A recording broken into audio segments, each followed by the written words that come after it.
Welcome to this event, to this show. It's a warm welcome to you all from your homes and wherever you are tuning in to watch this program.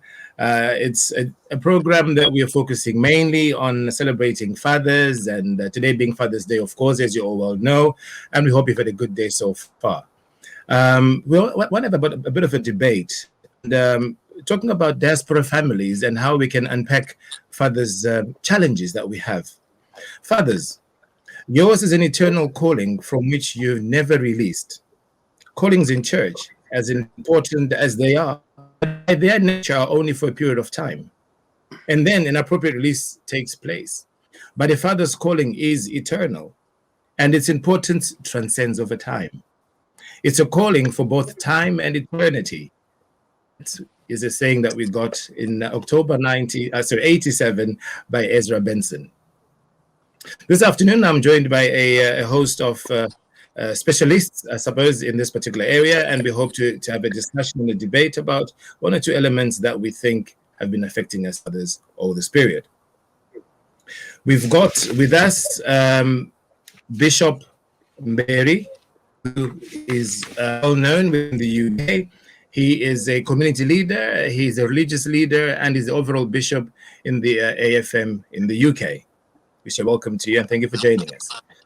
We've got Dr. Dominic Pasura, who's a senior lecturer in sociology at the University of Glasgow here in the UK. His research interests include global migration, transnationalism, and diaspora studies, and of course, African diasporas. Dominic has published widely in peer-reviewed journals and edited books. He is the author of the very popular African transnational diasporas, Fractured Communities and Plural Identities of Zimbabweans in Britain. And that book was published in 2014. Dominic, welcome on the program. Thank you. We also have with us Mrs. Rumbidzai Vunzawabaya, who is the CEO and founder of the Migrant Family Support, which is a CIC supporting migrants of African origin living in the UK, providing holistic support in areas of legal advice and psychosocial support. Ms. Rumbidzai Vunzawabaya, welcome on the program. We also have with us Professor Julius Mugwagwa, who was born and raised in Zimbabwe before moving into the UK over 10 years ago. He has been married to his wife, Kudzi, for more than 20 years, and they've been blessed with 2 sons. Julius, who is a born-again Christian, is an associate professor of innovation and technology at UCL, University College London. And this is one of the top universities in the UK and, of course, globally. Professor Mugwagwa, welcome on the program. Thank you. Last but not least, thank you. Last but not least is Mr. Jeff Madzingo, who is the CEO and founder of Diaspora Insurance. He's a Chevening scholar, a seasoned banker, and an insurance specialist with decades of experience. Diaspora Insurance is a multi-million turnover business and provider of the household product, the Diaspora and Funeral Cash Plan, which has clients globally and has settled well over $1 million in claims settlements. Cover is globally to over 13 African diaspora nationalities who can cover themselves and their loved ones wherever they are in the world. Again, Mr. Madzingo, welcome to this program. Thank you. My name is So, and I'm going to be the host of this event. So, on June 20, the world will be celebrating Father's Day, and we thought it would be a fitting moment to reflect and share experiences the journey of fatherhood, looking particularly at fathers in the diaspora. Fatherhood is indeed a full-time assignment, as Benson notes in the quote above, and the diaspora fathers living up to the challenge, or are they caught up in a conundrum of socio-dynamics eroding their heads as the powerhouses as they be? Is traditional fatherhood under siege and being debased by a silent social phenomenon? The diaspora fatherhood challenges are immense, and it is this background that we are convening and covering a discussion, kickstart more of the similar discussions coming out following a few hard questions that we want to discuss this evening or this afternoon, depending on wherever you might be in the world. So, panelists, welcome yet again. I'll start my question straight away to Bishop Mberi. Find from you, what are the challenges and the blessings of being a father in the diaspora, from your opinion, and obviously from experience? Thank you very much, Mr. Sox. I really appreciate this time, and thank you, viewers, for watching today. And I want to take this time to appreciate everybody, the panelists. Thank you so much, Mr. Jeff Sango. Thank you so much for affording me this time. I really appreciate, and be blessed. Basically, what we have seen in the life that we live in diaspora, there are quite a lot of challenges, especially that are first with fathers. Fathers, they face a lot of challenges that we are in right now. So it's very important for us now that as challenges unveil themselves, it's very critical for us to know how to tackle those challenges. And like one of the challenges is really fatherhood. Fatherhood is not just something that you smile about. It has a lot of responsibilities. So there is a lot of responsibilities that follows fatherhood. So therefore, in its own, we can see that fatherhood is not easy. It's a challenge on its own. And also we have cultural differences. You know, when you come to diaspora, there are things that you have to adjust. So as a father, you need to adjust certain things so that you adapt to the environment, not per se to undermine or to devalue your values, but also to just take note that there are things that are different, that I have to do it and approach them in a different way, in a different perspective. So cultural difference is another dynamic that is a challenge to us that needs to be addressed. So as fathers in diaspora, there are quite a number of things that we need to look at. Like I've already alluded, that fatherhood is a challenge on its own, in as much as it is an advantage, a privilege, but it is also a challenge. And then also look at that and then see that there are greater responsibilities that comes along with that. And also we have seen and looked at cultural differences. There are a lot of differences that we encounter in terms of our cultures.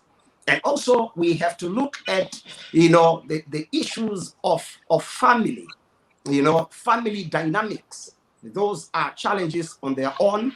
And we also have marital challenges in terms of having a husband and a wife sitting together with the children, having more time than we used to in Africa. It's a challenge on its own because you have to meet and interact more than we used to, and there is a toe-to-toe interaction. So therefore, there are a lot of other challenges that comes along with that, in as much as there is a lot of advantages than disadvantages, but it is very critical that we have to look at those things. There are also issues of anxiety and depression. A lot of fathers, they are very anxious, they are depressed, they are stressed because of a lot of load upon themselves. They carry a lot of load, and therefore they have nowhere and no one to share with. And because of that, then they are caught up with stress, they are caught up with depression, and they are caught up with anxiety. And therefore those areas, they need to be addressed because they face their fathers. And domestic violence, of course, those are challenges really that we face in the diaspora. And also we have what you call managing, such kind of things like stress. So it is another area that we need to look at and then deal with that. And then sex and intimacy. This is another area again that needs to be looked at in diaspora. It's not something that we cannot just bypass, but it's something that we have to frantically look at that and deal with that because it's a challenge on its own. And then we come to priesthood as a father, because you have to be a father, at home, and also you have to be a dad. You have to provide for the children. So there is a lot that comes along with being a father. So you have to provide, and also you have to be a priest. So in other words, you have to balance. So the issue of balancing is quite an issue. It's quite a challenge. How do you balance to be a husband, to be a father, to be a dad, and to balance all those things? It's quite a challenge, especially in diaspora, and also bestowing values to children and to your family. It's very critical, because we have to know that when you move into a different nation, there are dynamics there. We are in the first world, and we are coming from a third world country, coming into a first world. So things are now at a very fast mode, and therefore to adjust, so that you have values within your family, within your children, is very critical. It's a challenge. So to bestow values upon your children, upon your family, is not an easy goal. It's a serious challenge that needs to be looked at. And of course, there are quite a number of them. I can go on and on. But basically, maybe at this moment in time, I'll stop here, and then we'll take it further. Thank you very much. It looks like there are more challenges than blessings of being a father in the diaspora from what you've given. Let me bring in Dominic from a sociological sort of point of view, picking up on the points that Bishop Mberi has mentioned, things like cultural and anxiety and depression and things along those lines. What would you say to that? Funeral cover for less than a cup of coffee. Peace of mind is not as expensive as you may think. For just one day, you can forego your cup of coffee for your monthly Diaspora funeral cash plan cover. To find out how much premium you would pay, get a quote today. Visit www.diasporainsurance.com/get-quote. WhatsApp +44 770 3838 304 UK and international. WhatsApp +27 659 070 419 South Africa and rest of Africa. Funeral cover for less than a cup of coffee.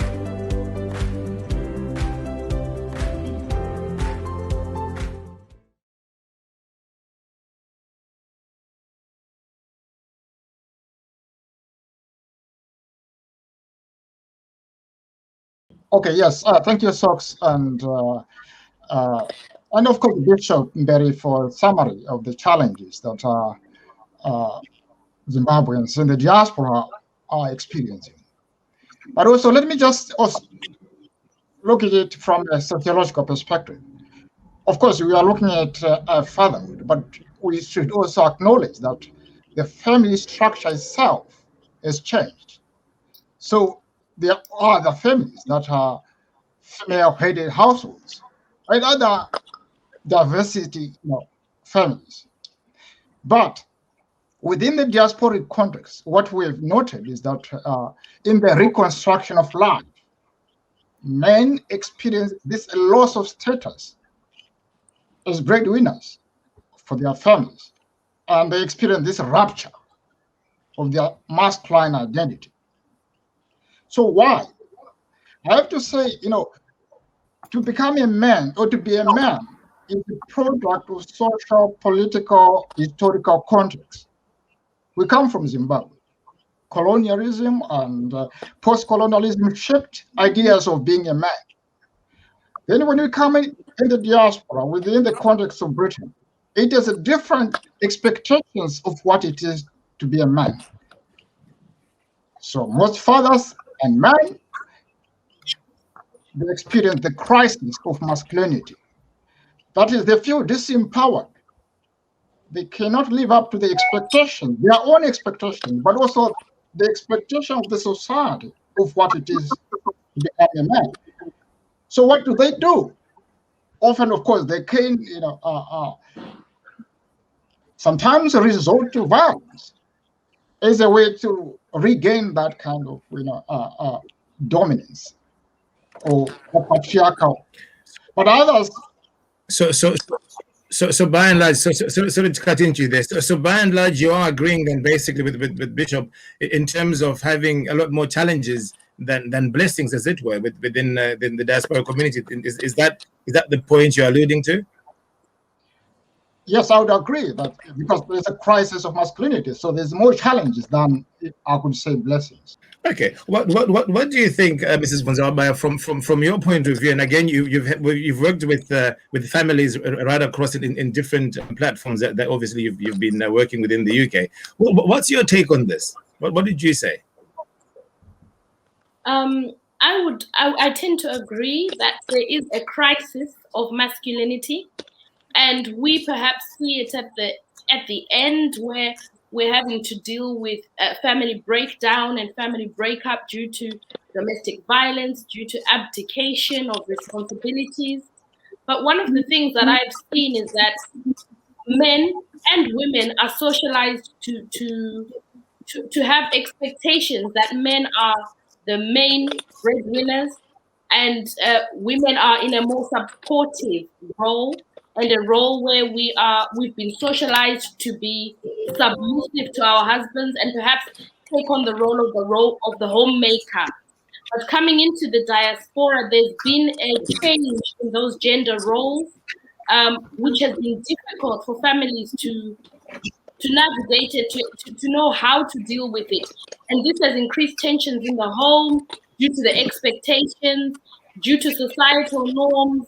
And with those expectations, it's caused a lot of tension, leading to a lot of difficulties in home. We've done some research in our organization, Migrant Family Support, and in the Zimbabwean community, which was the main community that we did a survey in, 60% of the women earned more than their husbands in terms of financial, they earned more financially. But all of these 60% said there was still an expectation for them to take on the bigger chunk of being the homemaker, raising the children, cooking, doing the chores. And that built up a resentment among them as women. But with the men, there's a loss of what Dr. Pasura said about their self-esteem being affected, their sense of identity, their sense of self-worth. And when you have those tensions in the home, it's a recipe for explosions, which we are seeing in the impact of the number of divorces, the rise in cases of domestic violence. So those are some of the things that we've observed on a day-to-day basis, and those are some of the issues. And I the list that Bishop Hamandisha went through of all Mberi went through, of all the issues and the challenges that men are facing. It really shows why it's being a challenge to be a father in the United Kingdom. In 2021. We'll come to some of the points that you've mentioned in there.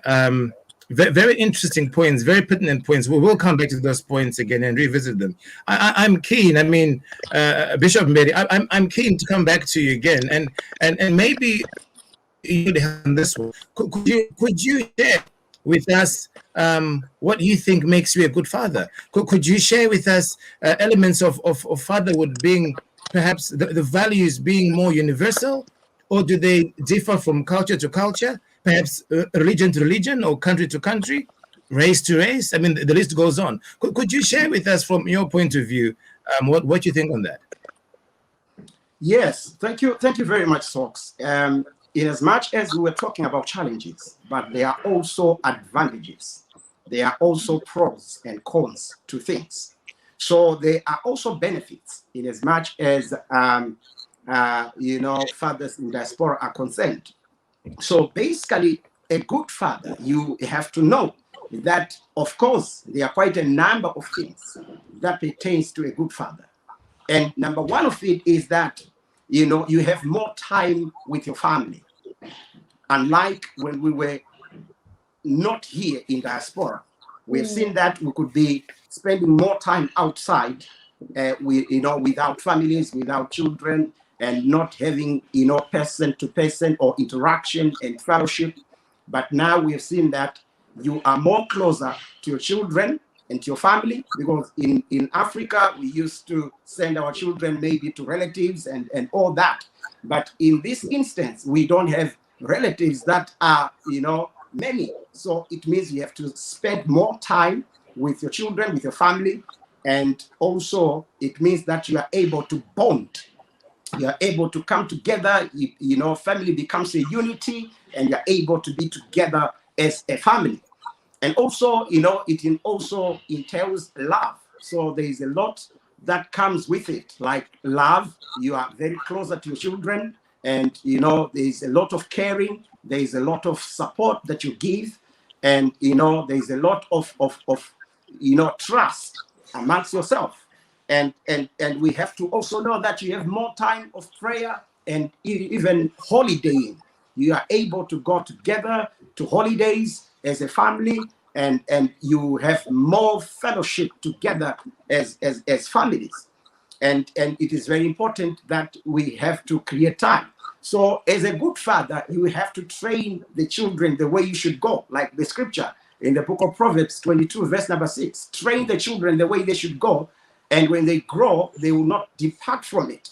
So it's now an issue of training your children, have more time, of even the biblical side of things. You have to bestow values upon your children, your family, and you have more time to pray, time to bestow what you want. In as much as there are challenges out there, you have to bestow, you have to push in and put values within your family, so that they grow up in a godly way in spite of the challenges out there. And also, it's very important that as fathers, we should be open-minded. In Africa, we used to have fathers and not dads. In diaspora now, we have dads. If you are a dad, you are more closer than a father, because a father is someone who just tells you what to do. But in diaspora, you are a dad. You are closer to children. You are closer to your family. So there is a lot of unity there, love and care, and you have to provide for your children. You have to give spiritual support, priesthood, fatherhood, all those elements. They are entailed in being a father, and that's a plus, really, because you are able to give values and biblical direction and counsel, and you are there as a unity. So this is what I can say for now, that there is a lot also of advantages that you can do as a good father. Thank you very much. Thank you. I want to immediately pick up on a couple of points you've mentioned there. More time to be with your family, and then you talk about being able to train the children in this environment. I want to bring in Professor Mugwagwa here. Professor, I mean, you spend a lot of time obviously in innovation and technology, and the role technology is playing within the family now, particularly in this part of treatment. You and your wife have two lovely sons there. Do you find that a challenge? Do you find, like Bishop Mberi said, you've got more time with the family, at the same time there's more time and exposure to technology? How do you sort of take into that? Thank you very much, Sox. I think that's a very important issue you are bringing to our attention, the issue of technologies and what they do regarding the time that we spend together as families. I would quickly maybe start by wishing a happy Father's Day to all the fathers that are watching, current fathers and future fathers as well, and also appreciating the fathers that we are taking over from. So in terms of the digital age we are living in, if I can put it that broadly, I think it's an age that has brought a lot of opportunity for families, for individuals, for fathers as well, and even opportunity in terms of exposing some of the the terrible things that were happening in families. People have been empowered to be able to communicate and to express themselves. But the challenge that is also there coming with the technologies is how sometimes they can actually take over, whether it's at the level of the individual, at the level of the families, when we actually get to be controlled by those gadgets instead of us actually controlling the technology and making sure it helps us to be able to do what we need to do as a family. So just going back to the issue about spending time together as a family, I think there's really need for principles that guide how the family operates, so that we can be able to see the role of these different technologies in enhancing that interaction that is supposed to be there. Because at the end of the day, technologies are there to help us to communicate, to express ourselves the way we want to express ourselves. And if they come in and fit within a framework, within a vision or the moral values that the Reverend was talking about, then they actually come in to enhance what is there and not actually take the place of what we are supposed to do. Because we are people that are in flesh and blood, and we are supposed to fellowship and interact within those physical spaces when we are together as a family. Of course, if somebody is living in a different space, then the technologies will help us to interact. But I think it's all really about how we've got the boundaries as a family, we've got the vision, we've got everything that makes us a family, and everything that actually makes us realize that we are a family or we are a spouse, guided by the principle that we want to be better together than we would be if we were not together. So everything that we do should actually go towards making us achieve that. So let me leave it there for now. Thank you.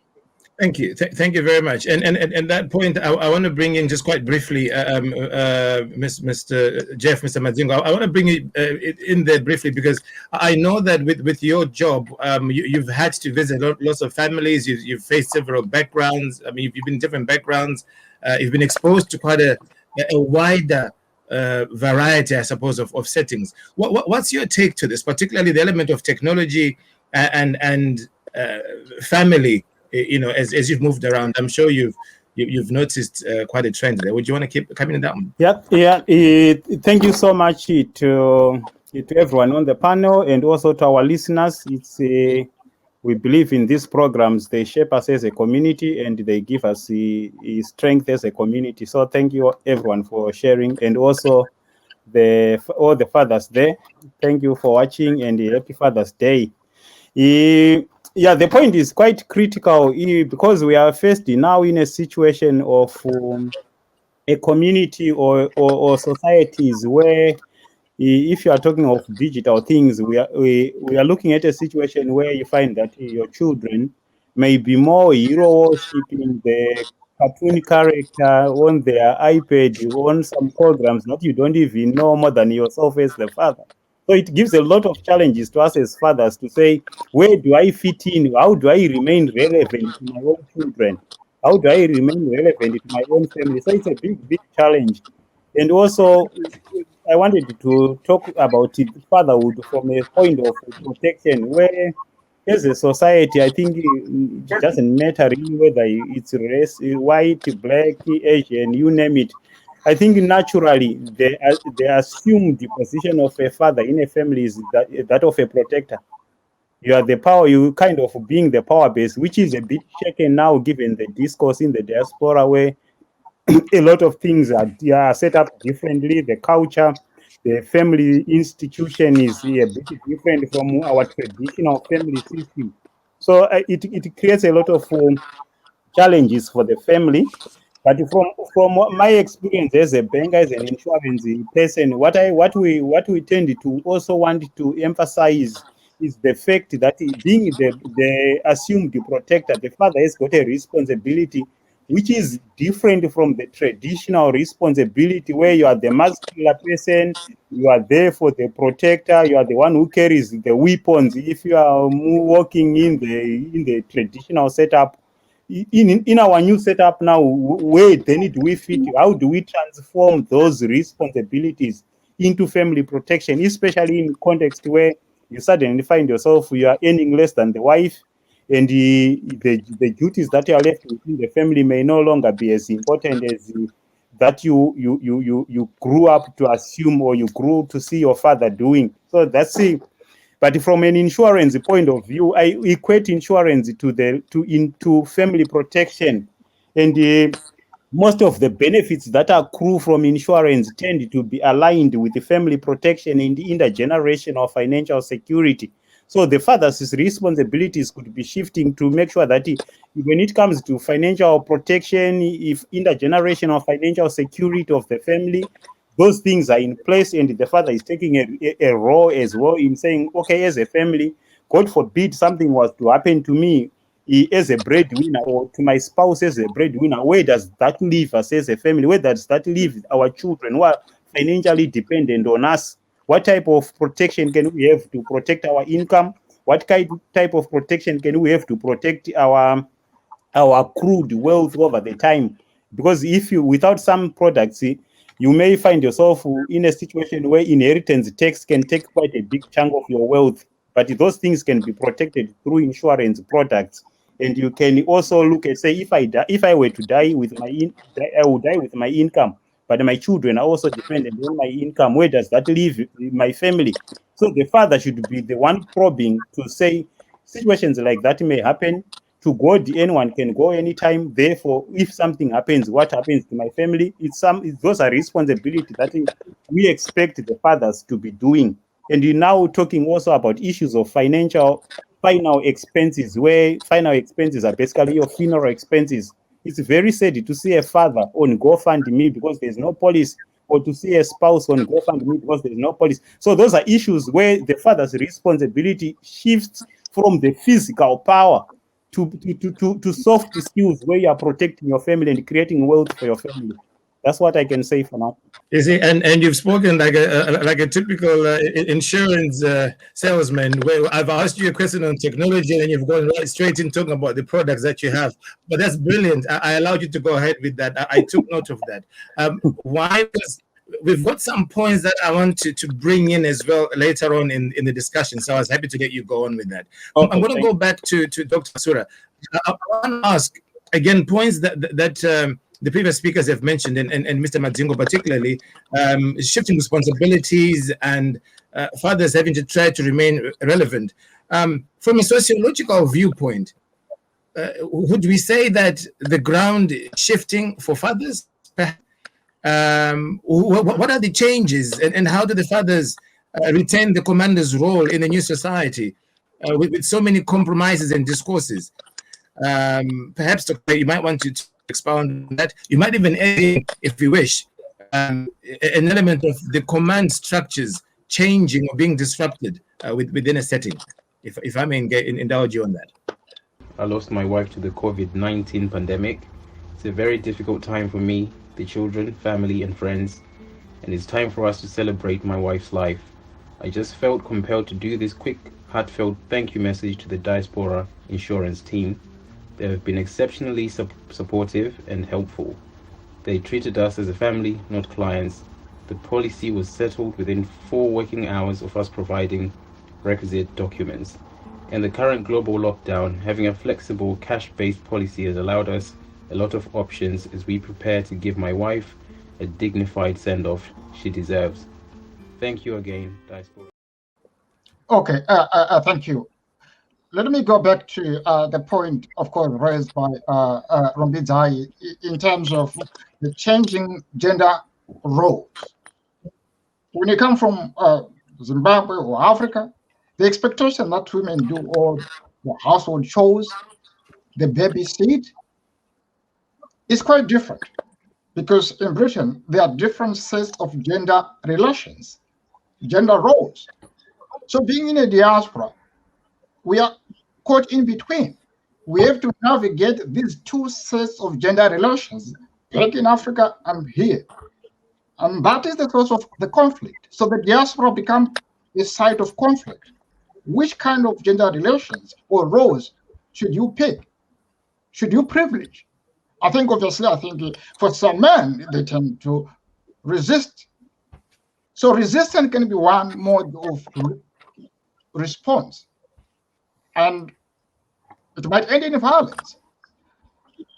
For other men, they might withdraw, either withdrawing from marriage and then marriage breakdown, or they may return to Zimbabwe to regain their kind of respectability. So you could see here, you know what, there's this idea which I want to draw to the panel: respectable masculinity. So how do you acquire that respectability?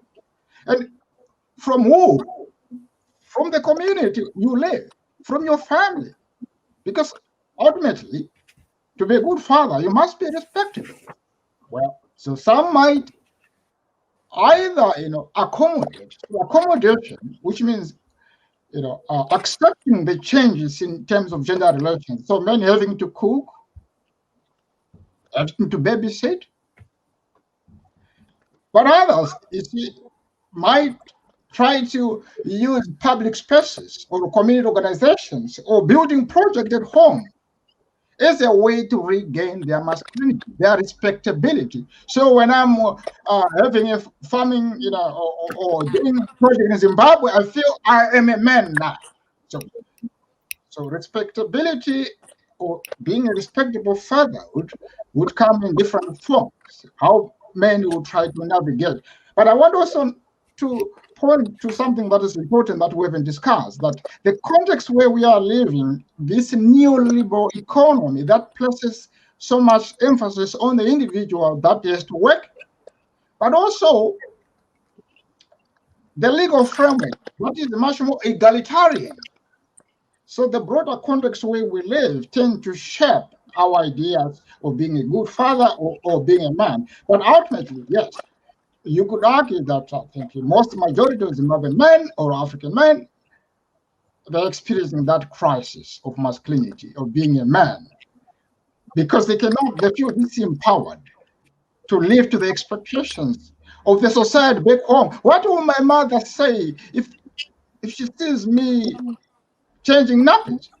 People navigate those kind of expectations. But as I said, well, I think for now, yes, men respond to it in different ways. As I said, you could argue withdrawal from marriage, or going back to Zimbabwe, or they resist, result in violence, drinking alcohol, or they can accommodate, end up, accepting. In fact, the majority of men are accepting the changes.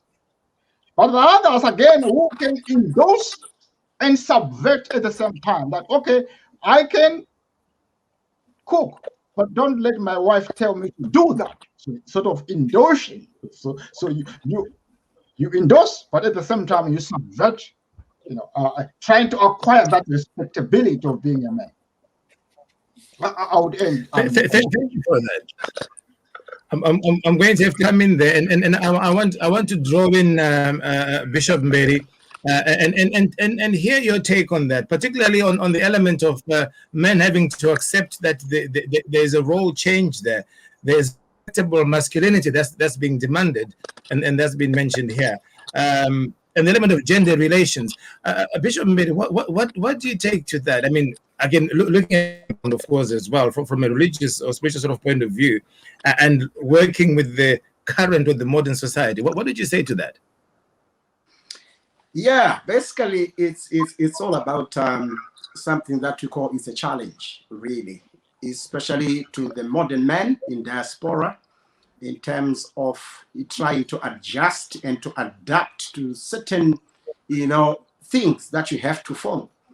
And basically, with that, it needs somebody who knows and who goes back to scripture, because the biblical values, biblical standpoints, they are very critical in a family. We should know our roles in as much as we move from country to country, culture to culture, but the Bible remains the same. Biblical values, they remain intact. You cannot change that.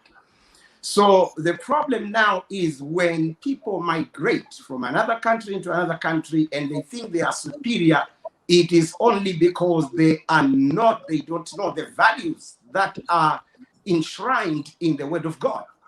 So the Bible makes everything clear. The wife, she has to know her roles. The husband, he has to know their role. And these two, roles, they integrate, they interlink.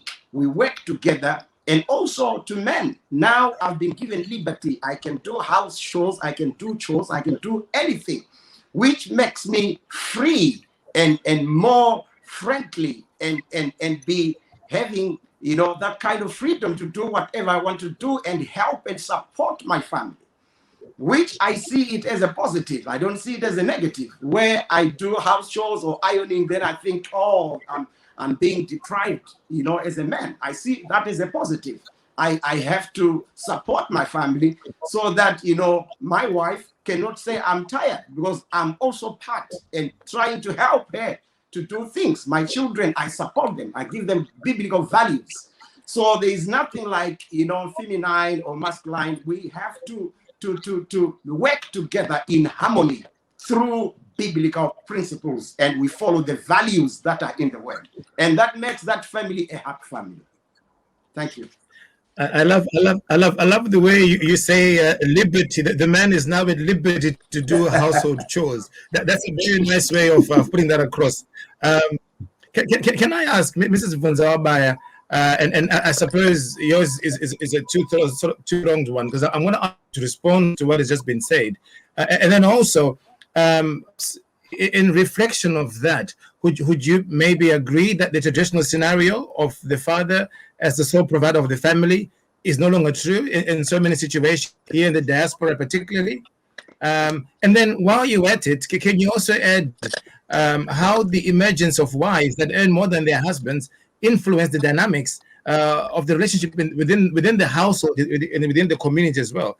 Bearing in mind that the man now has liberty to do household chores. I like the phrase. This is Vonzawabaya, if you can. Thank you, Mr. Soko, and thank you to Diaspora Funeral Cash Plan for this great platform, and it's a privilege to be here. And as a representative of the women, I'm also happy to be here. Happy Father's Day to all the fathers who are listening today. And I love what the bishop has said about men being free and being able to be at liberty to help with chores. We love that, and we love to hear that, because we need the help. And I really believe that whoever earns the most in a family setting is not the actual problem, because families can work together. As long as families are working together, everyone is pulling together. Families are on the same side. Husbands and wives are on the same team and trying to achieve the same goal, which is to advance their family and to do well together. But one of the things that I've seen in practice, or practically speaking in some settings, and I understand that the setting that Bishop is talking from is where a family upholds Christian values, where a family has got Christian moral values to help them to frame how they run their families. But that's not the way that all people are. There are many people who are not Christians, and many people who have different sets of values. And we've seen that just those expectations of society and that deep-seated ideas about gender roles from parents, from what we've seen growing up, is really instilled in people. And so we've, for example, I saw my dad going to work every day, being the main breadwinner, coming home, sitting, we would serve him his meal, and he was Baba. And that is what brought him that respectability and that value to the family. And so a lot of men who've come to the diaspora also have that same expectation, that when I'm served, when my wife kneels before me and serves me food, when I'm given that respect, then he values himself as a father. And I agree with what Dominic said, that some men have abdicated, have resisted, have withdrawn and gone back and can't cope, but many of them are coping. And they're managing to adapt to the society that we live in. And I want to acknowledge those men who have been able to adapt, those men who have been able to change their own mindset and be brave enough to do housework, to look after children, to do all the things that need to be done in order for the family to move forward. One of the things that Mr. Soko asked is about what can I say, that when women are now earning more money than men, and how that affects the dynamics in the home. And we've seen in the UK, many women have been able to come in, adjust, adapt, and do courses that enable them to get more money. But we've seen a lot of resistance among the men in doing that, and this has led to the disparity in the income, which is in itself not problematic. But where there's underlying problems and issues around communication in the home, around supporting each other in the different roles, a man can easily be a house husband with a wife who's working, as long as he's being a house husband and looking after the home and the children. and there may not be a problem. But I think the problem comes when there are unrealistic expectations. And as a woman who also ministers to women, who speaks to women, I know that what we encourage each other is mushamukazi, and the woman is, so even if you're earning more money, you still have that responsibility to look after the house. You still have the responsibility to be very active intimately. You have the responsibility to make sure the children are looked after, they've done their homework. So we encourage each other to do that as women. And slowly we've seen that women are getting frustrated, they're getting tired, they're getting burnt out, they are stressed, they are depressed. And this causes a lot of conflict in homes because we as women feel overwhelmed because you're earning and you're also coming home and you're bearing the brunt of the domestic chores. And so it's important for families to have those conversations. I look at the millennials, the ones who are coming after us, some of the younger ones. And my son, we have these discussions and he says, I don't have a problem with my wife earning more. I don't mind looking after the children. And that's a conversation that we'll have as to who is the one who's going to be the one who goes out and earns more, who stays with the children when they're little. We'll have those conversations and we'll have those discussions. And I think that's something that perhaps we can learn as well, to be able to have frank conversations about money, to have frank conversations about what are we using our money for? What's the purpose of working and working and working? And sometimes things get distorted because there's this need to be seen and to be respectable and to do projects at home, to do business in Zimbabwe, to show people that you're still a man and you're respectable. And then the money that you have, the little money, is being spread so thinly across here in the UK and across and in Zimbabwe. And then there's division in the home. So I believe really that issue of who earns more is not the major problem. The major problem is perhaps the communication between the couple, the vision for the marriage and for the home and for the family. What is your vision? Where are you going as a family? How are you dividing your gender role? Are you communicating about chores? Are you communicating about looking after the children, school run, ironing, all the things that need to be done? Are you actually having a conversation about those things? And when we're able to have those conversations, we can get round the issues of who earns more. Where there's problems in communication, where there's division, where there isn't a common goal, then it becomes a competition. And when you have a competition in a home, that's when the issue of who is earning more becomes a problem. Because it's then I'm doing my projects, you're doing your project, I'm doing my thing, you're doing your thing. And in the home, there's no more unity, there's no harmony. And when that comes and it's a competition of who's earning more, who started their own business, who's doing this, it then filters onto more problems. Anxiety, depression, alcohol addiction, pornography, withdrawal, resistance, all the issues that have been spoken about before. And it boils down to power, it boils down to identity, respect. Then all of those things come into it. And I think there's so much to talk about this, but for now, I think that's all that I will share and say. I was going to say that. I was going to say that there's quite a lot to talk about, and you've unraveled a whole new box of issues there. You see, again, that if I take the very first comments that we got and what you've just said now, it looks like the family unit itself is in a bit of a situation. Then if men are stressed and there's depression coming up, and then the ladies feel the same, frustrated as well, if the men don't step up, I think the family unit itself is in some kind of danger. But that's a discussion for another point and another time. But Professor Mugwagwa, you know, you having been born and raised in Zimbabwe and then migrated here, and you've been with your lovely wife for the last 20 years. I think you sort of both divides the older generations, say, and the family. What's your take, particularly what Mrs. Muzabwa has said? How do you deal with that? How do you feel about it as well? Yeah, I think I quite agree with a lot of the points that Mrs. Muzabwa raised. Particularly the issue about sometimes the problem is actually not who is bringing in more money. There are probably problems elsewhere that are actually then just manifesting that way.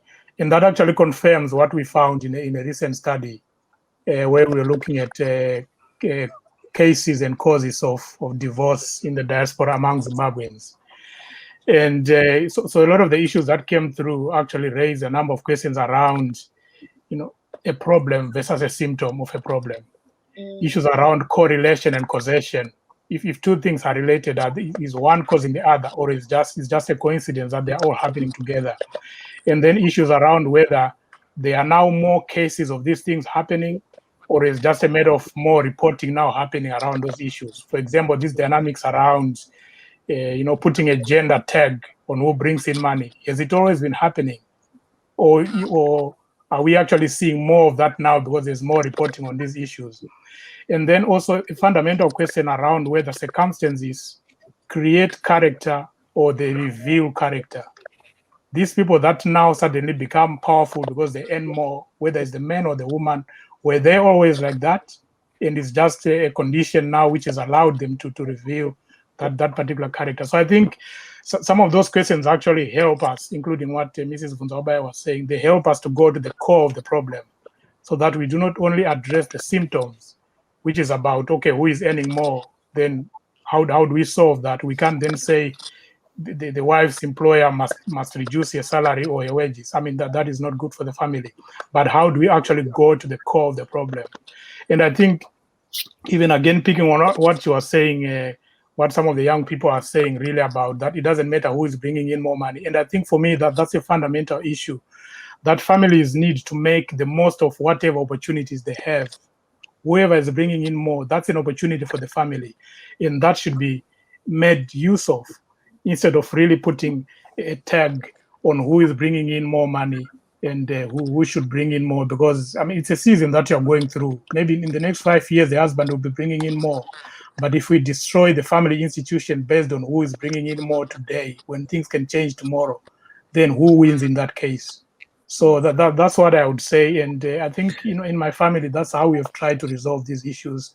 Of course, without revealing who earns more in my household. But basically to say the principle is that we say whatever money is coming in is for the family. And it's a season that God has allowed to be shaped that way. And we enjoy whatever is there and we make the most of it. Thank you.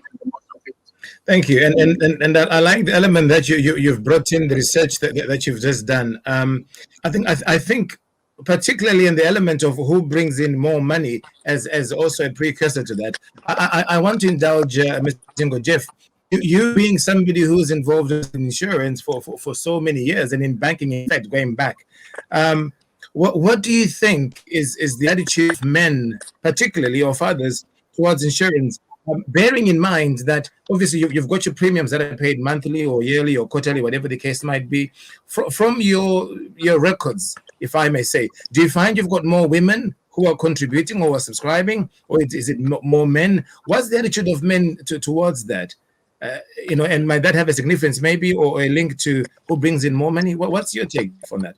Diaspora Insurance, contact us today, where you are guaranteed immediate cash payout on claim. Protection without borders guaranteed. Yes, cover for life. Payout on claim guaranteed. Free cover in the future guaranteed. Dignified send-off guaranteed. Peace of mind guaranteed. Celebrated life guaranteed. Personal and family dignity guaranteed. Living and begging never again. Contact Diaspora Funeral Cash Plan. Diaspora Insurance today for your dignity.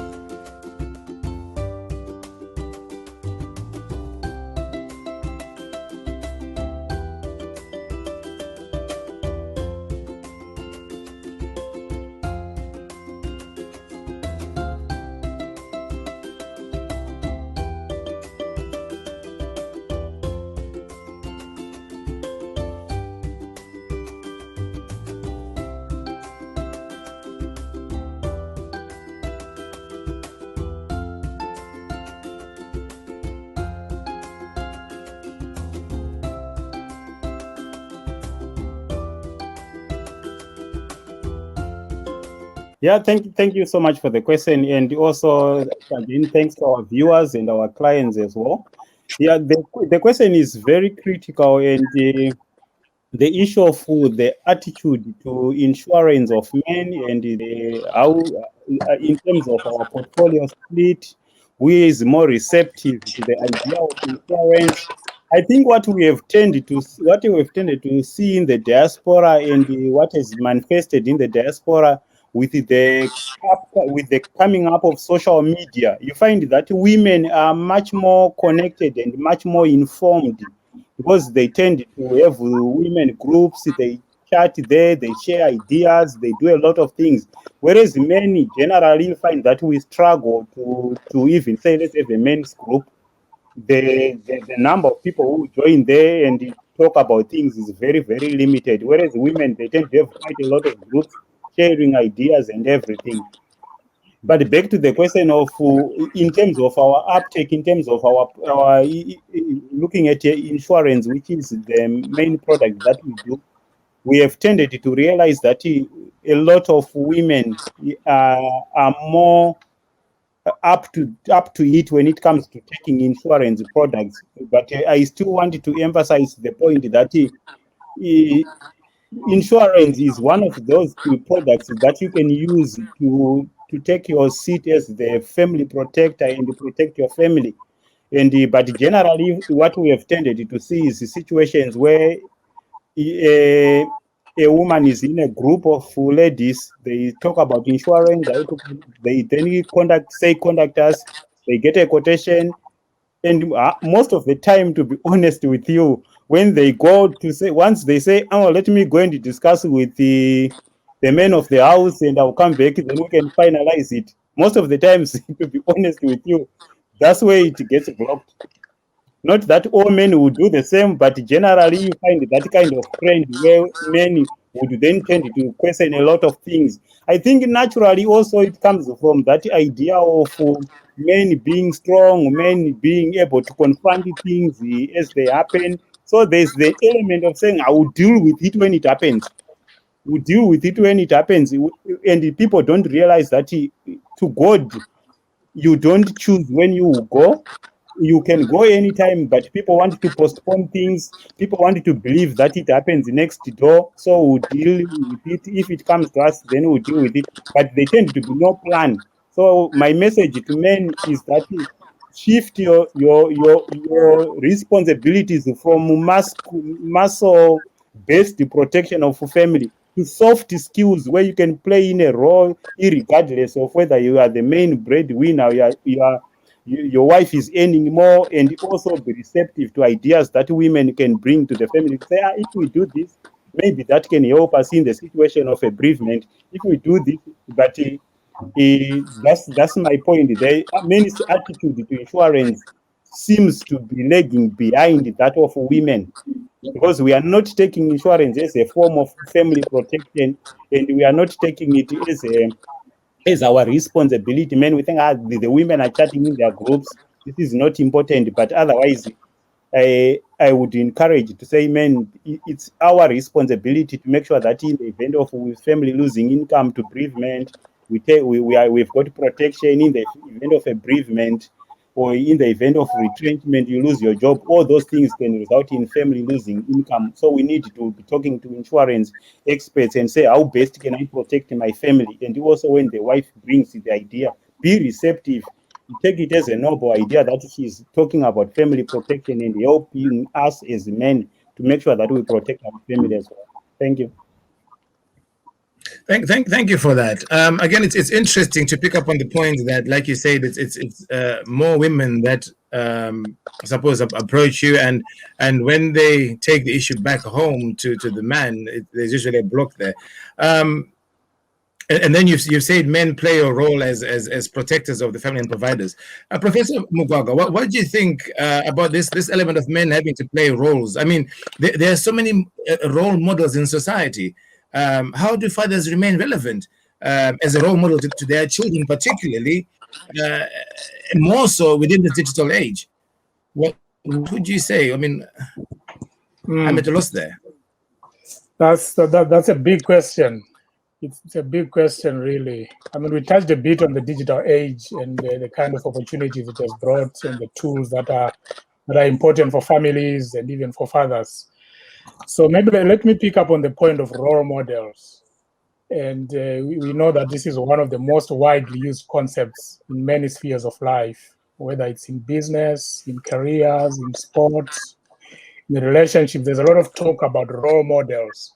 But I like unpacking concepts because for me, that's how they become useful when we really unpack what we mean by them. So one question I always ask is, when we talk about role models, it's important to understand what role are they modeling. And we have seen that fatherhood is a very complex, multifaceted calling. So when you look at these different models that we're calling role models out there in society, it's important to be clear which aspects of fatherhood are they modeling, which you are learning from. Is it about discipline? Is it about intergenerational thinking? Is it about working hard? Is it about instilling moral values in the family? So there are so many different aspects.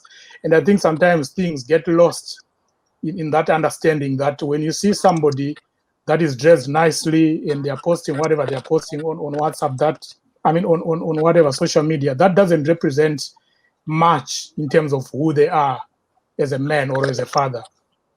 So, I teach and research on policy modeling.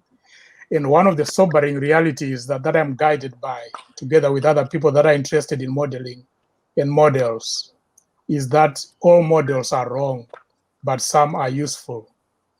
That's a quotation from a British statistician called George Box. And when you stand back and think about it, it is so true. Look at what's happening now with COVID, or the models that we have seen and how they've all proved to be wrong. And that's true for any model in engineering, in policy, even in relationships. Of course, except if you're talking about the model presented by our Lord Jesus Christ. But any other model is wrong, although some might be useful. Because a model basically is an approximation of reality. You're trying to approximate what is happening in the real world. And it behaves differently depending on the context. So whoever we see in the digital space, how would they behave in my own household? Whatever they are saying, whatever they're doing, how they are dressed, how hard they work, how will it play out in my own context? I think context is really key when we look at different models, or when our children look at different models out there. I've personally seen many very hardworking fathers, very hardworking mothers being ignored in preference for role models, only to be returned to when the reality dawns. When our children actually see that those people they were thinking are role models, actually, they have got their own issues, and they are not going to be there when the reality dawns in. And I think the pandemic has actually shown that, home is the final place you will be. You may not be able to be with your friends. You may not be able to be out there with the people that you call role models, but home is the place that you ultimately belong to. So why not make the home the place where we can learn models? So I've got two suggestions, really, just quickly, as we think about how can fathers remain relevant. The first one being that, of course, we need to recognize the push and pull factors towards these models. What is it that is pushing our children towards these models, or these so-called role models? It could be a matter of curiosity as they get older.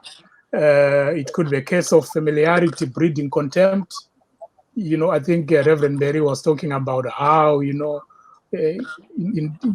maybe back in Africa or in other parts of the world, the father is a far removed figure. You are not always there in the same space with the children. But now here we are there with them, maybe more time than the mother does. So it might actually breed some kind of contempt to you as a father. Children might actually just, think you're just another dude, as they would call you. So that might be one of the push factors or the pull factors that they actually then look for models elsewhere. Or it might actually be a manifestation of gaps that are there in how we are raising our children. So how do we move from those realities or whatever is causing the children to look for different models? I think one of the things I would quickly say is that there is no need for us as fathers to be in competition with these external models or with the digital tools. we are in the flesh and blood with our families, so we need to create spaces for meaningful dialogue with our children so that we can be able to embrace whatever good lessons are coming from the models out there, and we are able to refract them, and then we think about them with our children, we digest them with our children, so that we can help our children to prepare to be better adults, to be responsible adults in future, because that's what is really key. Whatever we are doing in the family, we are thinking intergenerational. How do we make our children better adults, better fathers and better mothers? And if there's any opportunity, even from the role models that are there from the digital space, how do we embrace it as a family? How do we look at it and fit it within how we are moving as a family? So I've got a program that I'm trying to develop. It's called MBA Home. And what it basically means is mentorship begins at home.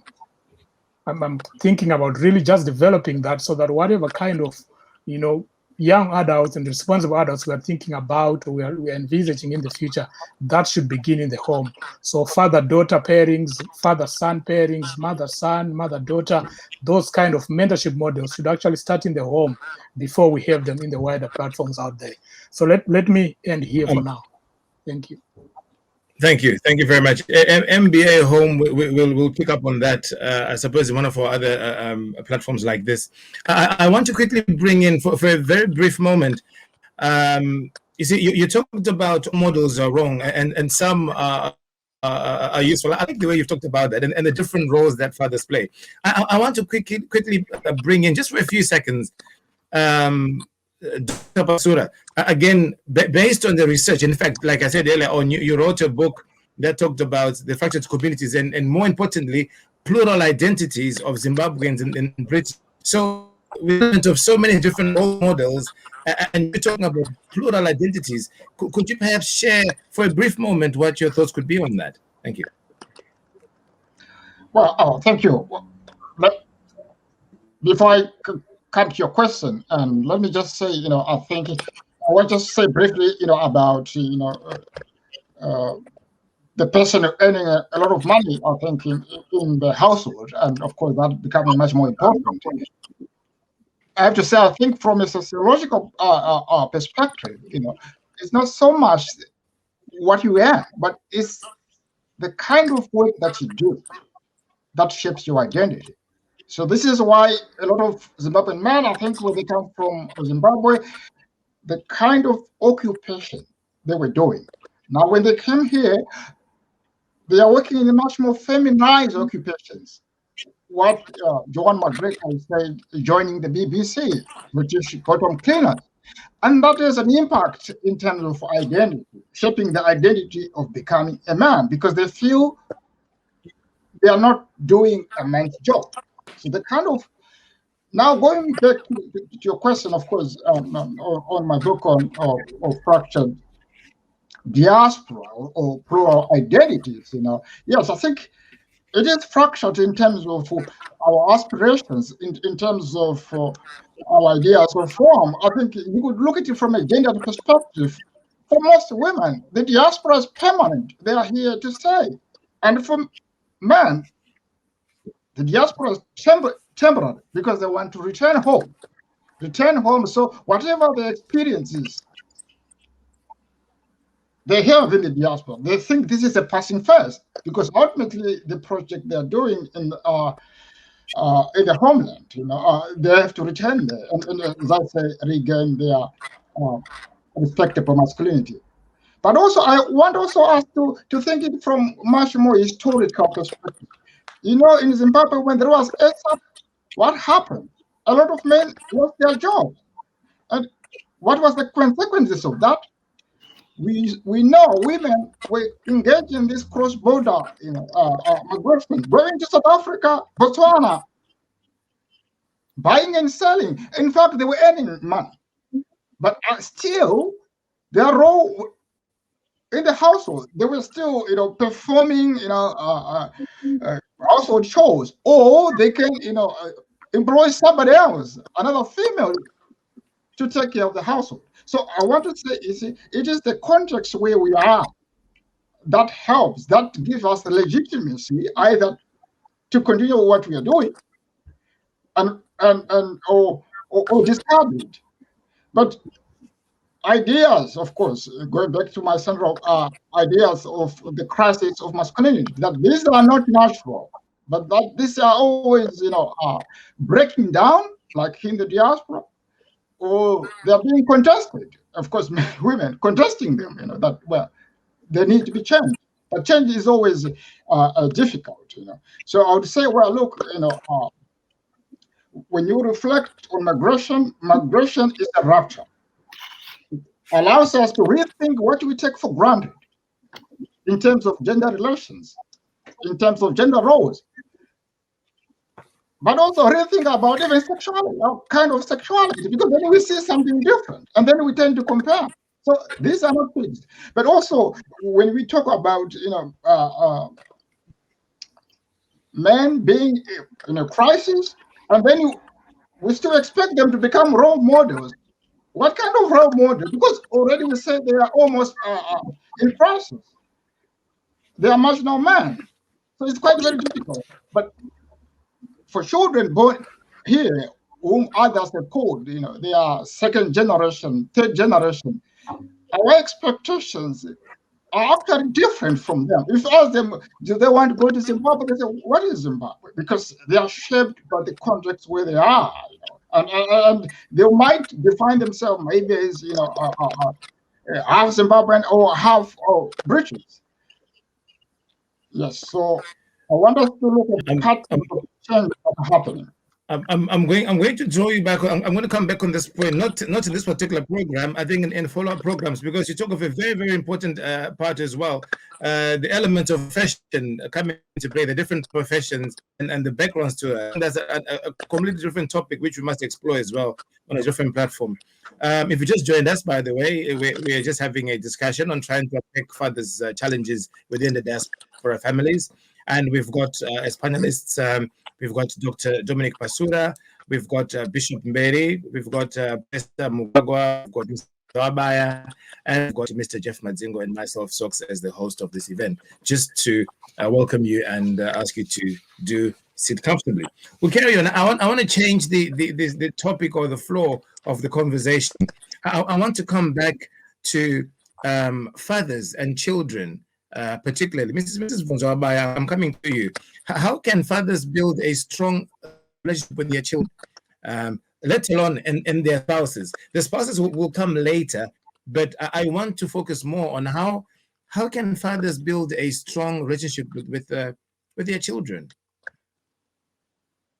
Thank you, Mr. Soko. I think fathers and children, one key thing that I would say that springs to mind is to be present. To be present, regardless of whether they're married to the mother or not, but to be physically present and to be emotionally present.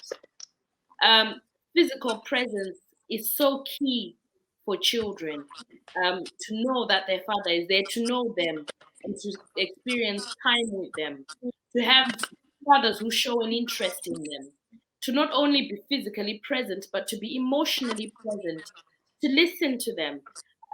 One of the things that young people often say to us who come for our support in our organization is that they don't listen. They want to talk at us rather than talk to us. And so for fathers to spend time listening to their children and actually hearing what they're saying, listening to understand them, to understand their challenges, to understand the difficulty they have of being Black children in a predominantly white society, education challenges, girlfriends, whatever they're going through, or boyfriends, or whatever interests them, to be able to listen and to understand them and to hear them and to hear what they're saying, and not just to be there to discipline and to dictate and to instill rules and boundaries, but to also just be there to have conversations with the children, to be able to resolve conflict and to negotiate. I found that children who are raised here in the diaspora are quite vocal. They ask why. They want to understand why things are the way that they are.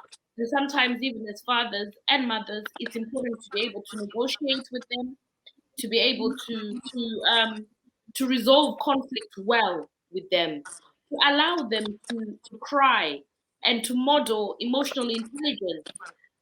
One of the things I hear young people saying is that we gaslight their feelings, not just fathers, but mothers as well, that we invalidate how they feel. That if they're crying, we'll say, Ucheme, don't cry, or things, why are you doing what you're doing?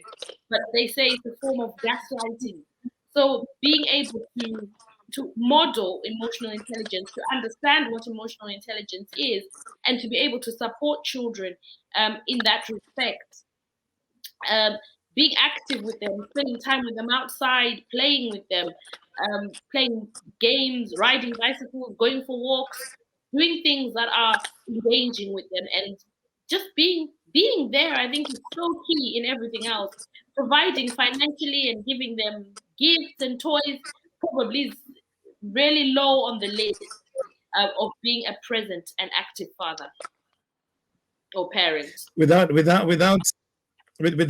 diverting your point a lot, I'm also reminded of elements of parents that are not together. Yes, and wife or spouses rather, and at times I suppose when there's been a difficult split, and the father comes back to engage or to spend time with the children physically. At times, the mothers might perhaps make it slightly more difficult, challenging, because of their own sort of issues that they might have as the mother of the child. Would you, in less than a few seconds, expand on that, and then Mberi, I'll indulge you on that same point as well? You may prepare. Thank you. Let me say back to you. Yeah, I would encourage fathers in that situation, because there are many. I come across them in my role as a solicitor. And I would encourage them to fight for their children. I know that sometimes it's so difficult to fight because there's a war between the parents. But when the elephants fight, it's the grass that suffers. So it's important for fathers and mothers who are listening, where there's been marital breakdown, to put the children first and to try and distance your issues away from the children and their need for both parents. Both parents are so important, mothers and fathers, and it's important for children to have relationships with both parents. So I advocate for mediation.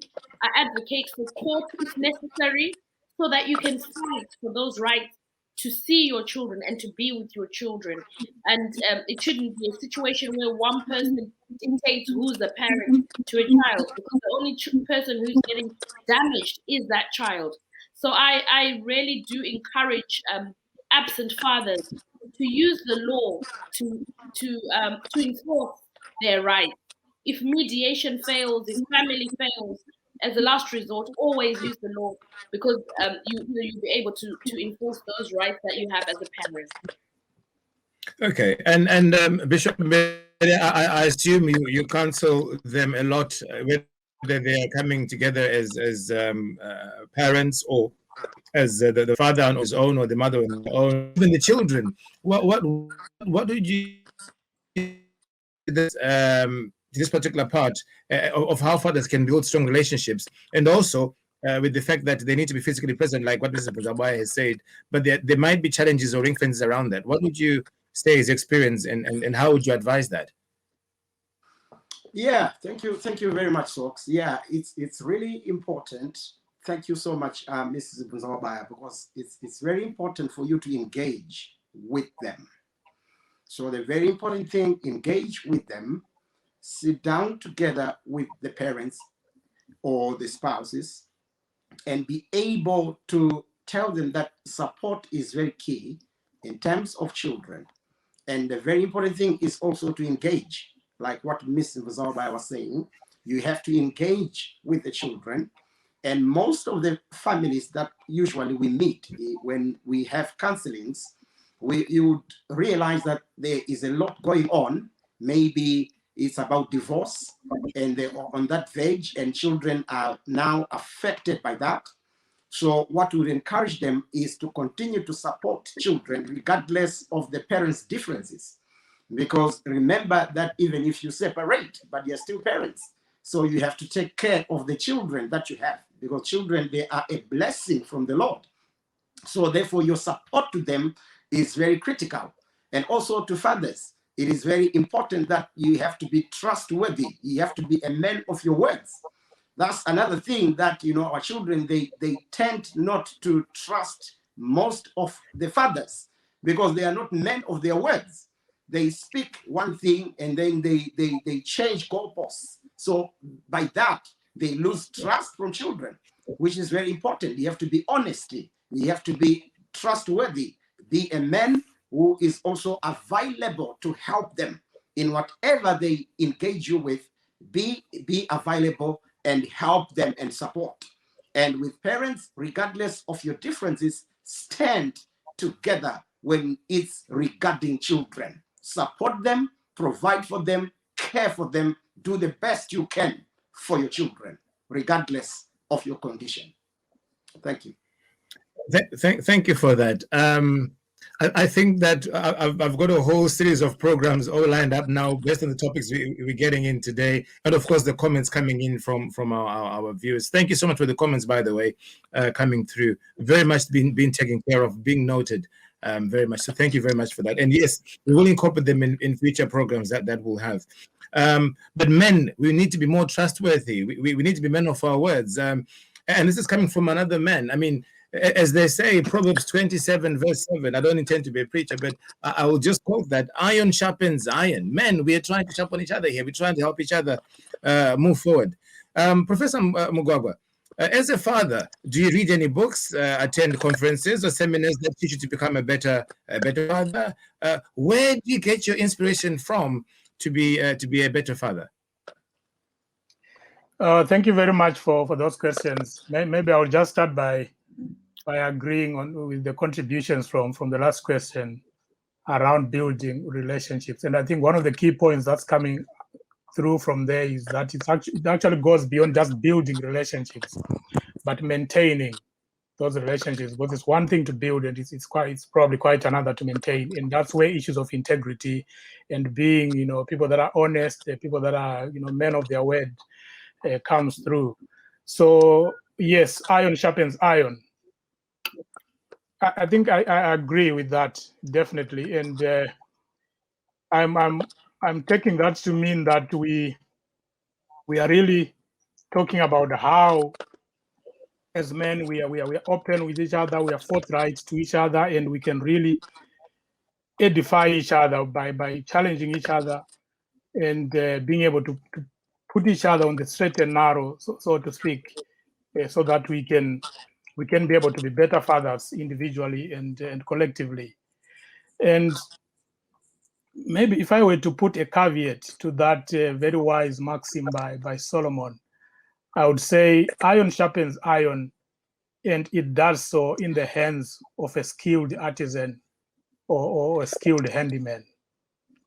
For me, that's really key, that for the irons to be able to sharpen each other, there's something about who is using them and who is actually making them do the work that they're supposed to do. And one of the points that has come through is about sometimes how maybe as men, we are probably not as committed to events. Like, you call for a meeting. I think it's Mr. Madzingo who mentioned that, you call for a meeting for men and maybe only just a few turn up. You try to organize men to do something, and one of the first things that arises is let's write a constitution, or let's have some rules and regulations.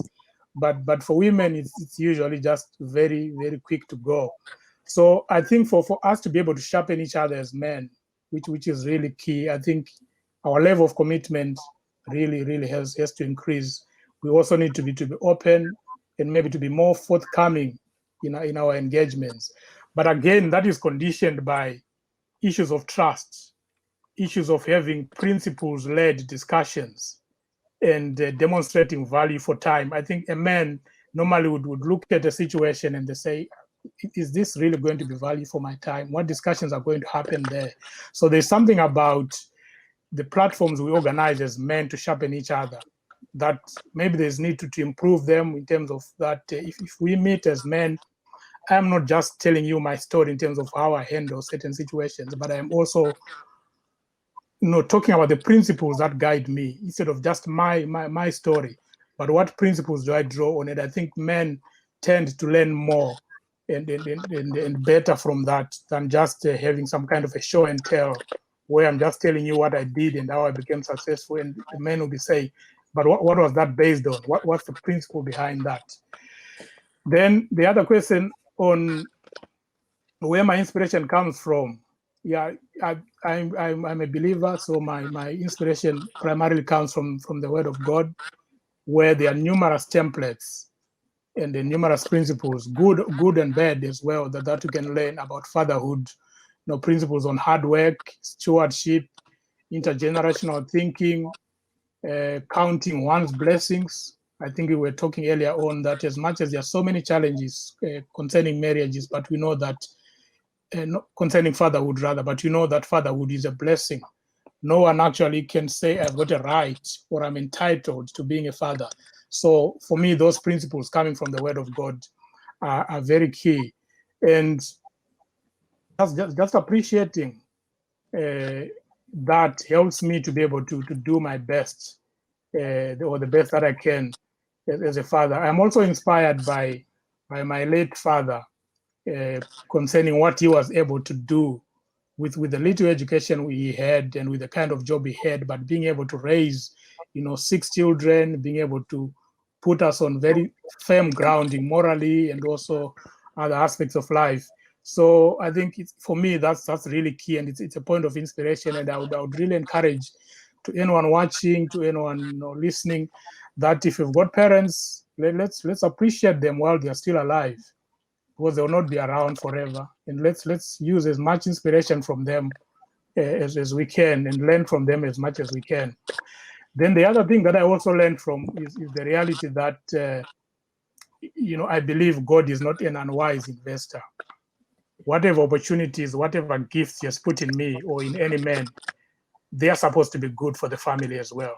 It might be what you do at work or in any other vocation, but I think those opportunities and those gifts are supposed to be good for the family as well, including fatherhood. I'm a very big fan of King David in the Bible, but I do not believe in being a top commander in the battlefield and being a wreck on the home front like he was. So I believe that God would not invest so many gifts and then allow me to fail in fatherhood. I always pray that whatever is in me should be helpful for my role as well. Then with respect to reading and events, yes, absolutely.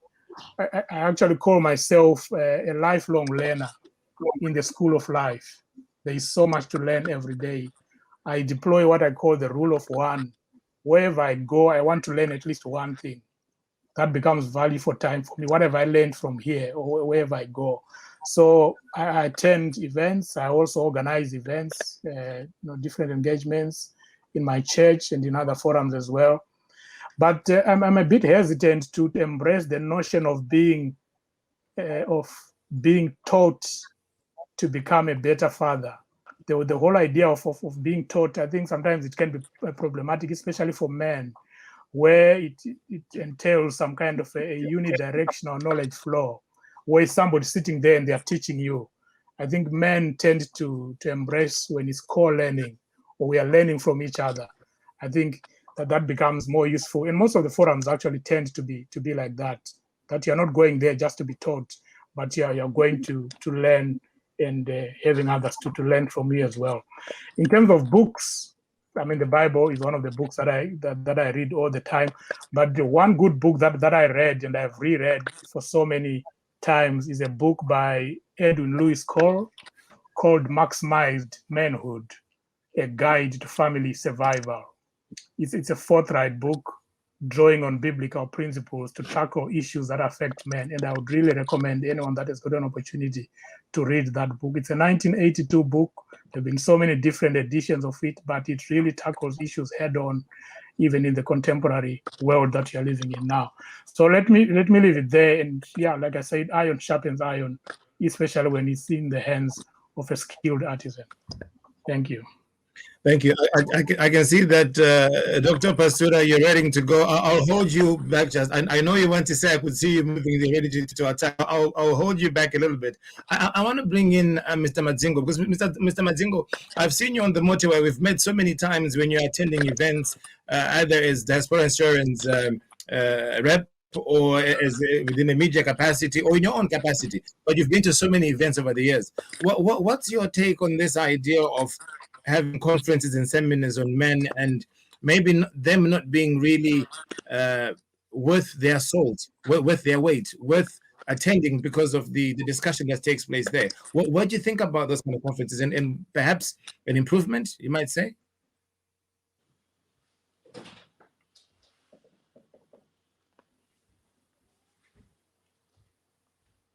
I can't hear you if you're speaking. Sorry. Yeah. Thank you for the opportunity. Yeah, my take is that I've attended so many events and I've presented at different events, but again, when it comes to men events, we tend to be less organized and less forthcoming compared to women. But what inspires us is also from a Diaspora Insurance as a company. We pitch ourselves as a community-based company, and we realize the significance and importance of people coming together to work together, because it always create, when the society is organized, that organization, that togetherness becomes their power base, it becomes their voice. Through that organization, you suddenly realize that you are troubled with a certain issue that someone has solved or has gone through already. So through those organizations, through those events, you learn a lot. And it's something that we should invest as a community in organizing these events, organizing these debates, and making sure that we reach out to each other and we can support each other, we can provide solutions to each other, we create our power through that voice of coming together. So it's very important. There's no event that is not important, because what you find with events like what Prof Mugwagwa said, you always find something useful. You learn one or two things from any of these events, and it's always important not to write off some of these things. We also find a challenge we have as men, that sometimes we miss these events because I want to watch football. Yes, it's quite relaxing to watch football and do things, but I wouldn't forego talking about insurance or talking about something, attending a conference where I will learn so much, how to support my family, how to create wealth for my family, because there's a match. It's important to watch football. It helps you to relax, but we should always put things into perspective to say, okay, when I wake up tomorrow, what would be more important to me, to my family, and to my children? Doing this, or sitting and saying, I don't want to do this because there's going to be a match. I like football, but I don't want football to rule me. But I think a lot of men, we are guilty of being run by football or matches. When there's a match, nothing happens. So it's important that we do this conference, support each other, and give our voices together. It's a power base that we can leverage and to do a lot of things. Mr. Madzingo, I could hear many men growling as you spoke more. Some even trying to find the off button as you talked about football and stuff. But the reality that Bishop, the reality that we have to confront, unfortunately.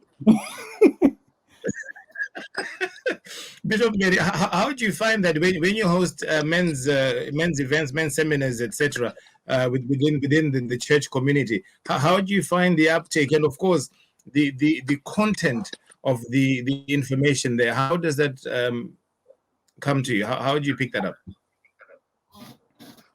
Yeah, basically, I think what happens is when we meet as men, we tend not to see a lot of engagement. Well, some men, they just keep things to themselves. They are not eager to participate, to share with others.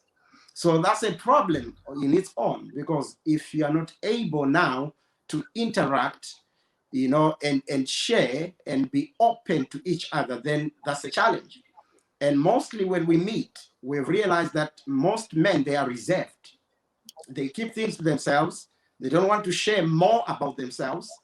And they just, keep it to themselves. So because of that, we've seen it as a challenge, really, to men, that they have to come up. So fatherhood is a gift from God. It is a gift. When God has given you fatherhood, it's a responsibility, it's stewardship.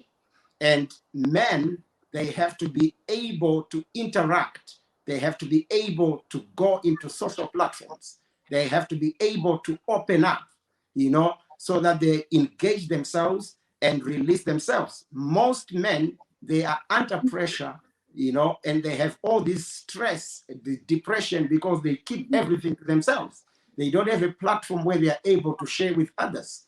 Like you're saying, men, a lot of them, they keep to themselves. They be just watching maybe some movies or some football by themselves. But when it comes to social gatherings, we have seen quite a lot of other men lagging behind, which is a bit worrying, because when we meet together, that's where we learn. That's when we change our perspective, the way we think, and we are transformed. We are renewed in the way we think, because we meet together with people who have got different backgrounds, people who have got different way of seeing things and how they approach things. And therefore, we learn quite a lot from that. So this is what we have really seen with quiet men, that they are not, geared up, and they are not up to it. They are reserved, and we try by all means to make them, open and socialize together with others. So that's what I can say for now. Thank you. Thank you. Dr. Pasura, I left you at the end deliberately on this particular topic because I know you have a different take to it. You have a different approach to it. And I kept remembering in my head the element you mentioned about how the man would say in Zimbabwe, I'm now a man when he goes back home compared to what happens here. So I knew you might have a different opinion or approach to that. What do you think about these men's conferences, men events, and seminars about men within the diaspora environment? Well, thank you. You're right. That I have a different, perhaps much more sociological, where formal spaces, for example, the church, or conferences, are not the place where people actually learn. But in fact, there are places where people perform. So it's more like a theater. But I think it is almost like, what I would call the everyday life. This is where ideas of being a man are reaffirmed, are given the legitimacy. What are these informal spaces? Gochi gochi, kwamereki. These are the spaces where man becomes man. But I think we have become sometimes much more westernized because we want to compartmentalize, put things into formal spaces. But this is not where men become man. In fact, they resist it. So, in fact, I would argue, you need to follow where men go. If you want gochi gochi, kwamereki, wherever they go. And then you realize that when men are talking with other men, they challenge each other. And in fact, they destabilize maybe harmful ways of becoming a man. But also I want us to also be appreciative that there's no homogeneous understanding of being a man. You could argue from a Pentecostal perspective, men in Pentecostal churches are a different kind of man. Sort of breaking away with the past, breaking away from alcohol, and also men from other religious groupings. So ideas of men are not just one. They are sort of diverse, they are plural, but they are not natural. They are created within the everyday life. It is in that everyday life where, if you want either to change to happen, it will start there. Now, change will not start perhaps within formalized spaces, because it's almost un-African or un-Zimbabwean or uncultural, because in those spaces, often men are told how they are not good enough. They are lectured on how they are not good enough. For example, I think here they are told how they are abusing families, how they are, from a legal perspective, they're almost illegal. They are married to a passport because maybe the women were the primary migrant and therefore they are dependent. So you could see they don't want to go to those places to be told that they are inadequate. They want to go to places where they are affirmed as a man. Gochi, kwamareki. So this is what I would say. Thank you. Mrs. Bunzoba, I deliberately thought I'd bring you in at the very end to tell of this because I know that your husband has been on several events, seminars, platforms, speaking and teaching men and working with men. So I thought I'd bring you in, and I'd mention this at the end after we've collected all the other information from the fellow panelists. What did you say? Obviously, you've seen him in preparation. He's been doing this for quite a while. I suppose, I've seen you on stages with him as many times. What's your take on these conferences? Are they of any value? Are they more superficial? Are they more of a screenshot? What did you take on that? What did you say on that? Thank you so much. It's been really interesting to listen to all the different views. At the moment, my husband is on a platform for men, for Christian men. So they're having a prayer for 21 days. Where they're praying for us, for their wives. So that's very good and very nice. And all of us are so happy. But I don't know how effective conferences are. And I think someone said something about being a performance and men not liking being told what to do, how to do it. And I think that's one of the things that he has said back to me, that men don't really like coming and hearing another man telling them how to be a father, how to be a husband. And it goes down perhaps to egos, male ego, and being macho.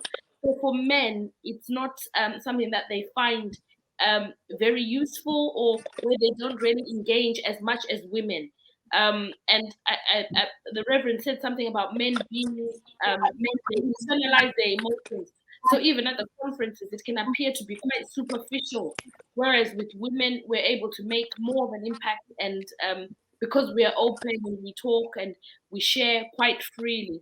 So I really like the approach about men going to where the men are, and these are conversations that we've had as to how do we reach the men, because some of the challenges that we face is when we're dealing with damaged women, we always think, how can we get to the men? So this is a conversation that we've been having. And I remember someone from our local council talking about man sheds, where men gather in sheds across this city where we live. So not just our men from Zimbabwe, but generally that men don't like these formal settings. And what they do in the sheds is they just tinker about and do things, make things, and in the man sheds, they then talk about men issues. Another model that I've seen working very well is a barber who also has therapists in the barber shop. So when they're cutting the men's hair, they talk to them just to talk about issues, dealing with mental health, dealing with the challenges that men face. So taking very different approaches in order to reach men, to have dialogue, to talk about those difficult areas that they face.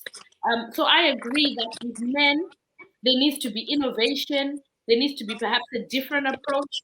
In Zimbabwe, I know that Vanasekuru would sit with them under a tree, or barbecuing, wachigocha, or playing football, and talk about these issues in an informal setting and just really natural. And I think that may be where here in the diaspora, the men who are trying to do something may be getting it wrong, because they're trying to formalize things and get men to sit in a place where they're being spoken at, rather than having that opportunity to speak together and dialogue.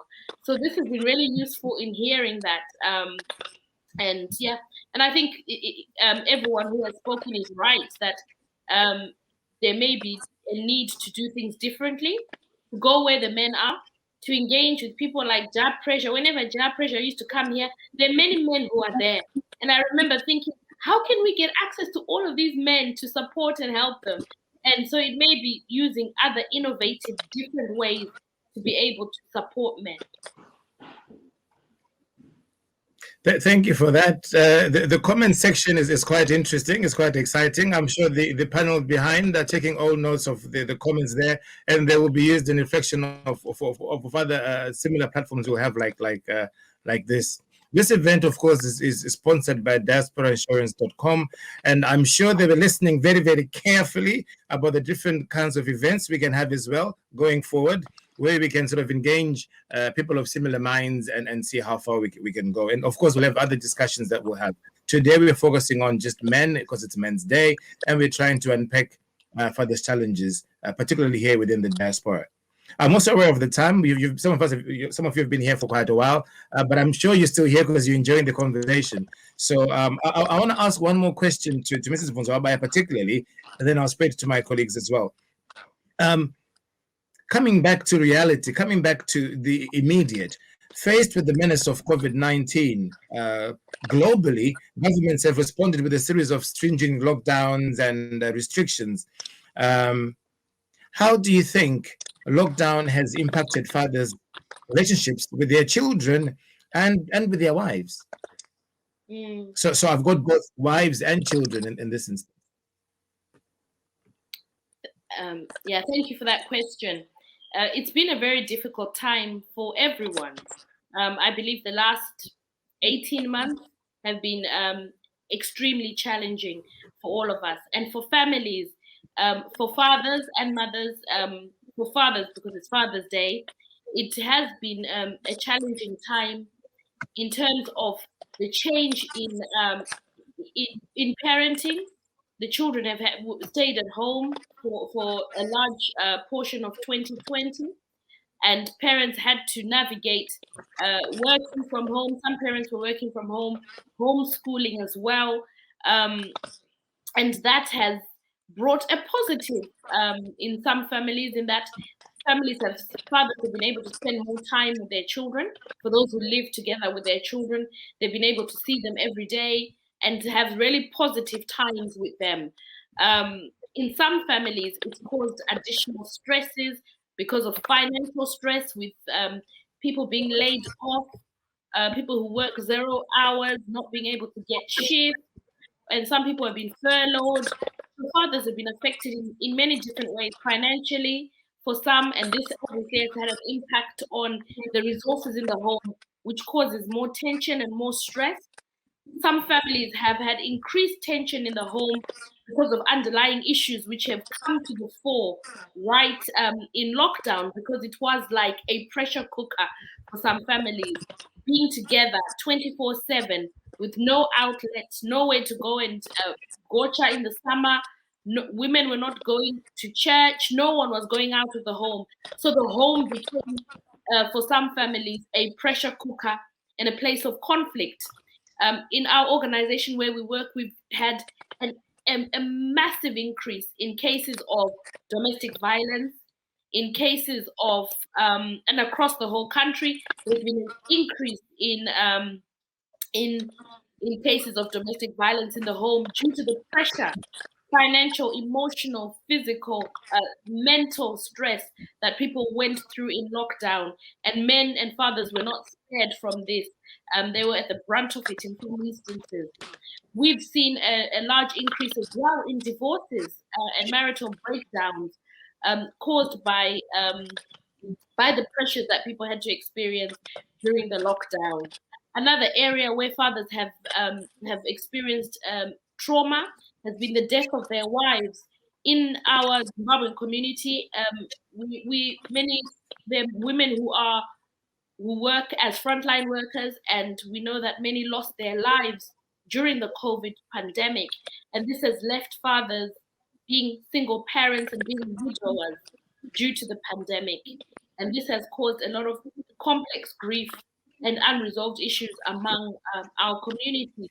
Even the death of parents in Zimbabwe, and people have not been able to travel or go and mourn as we traditionally would mourn together with others.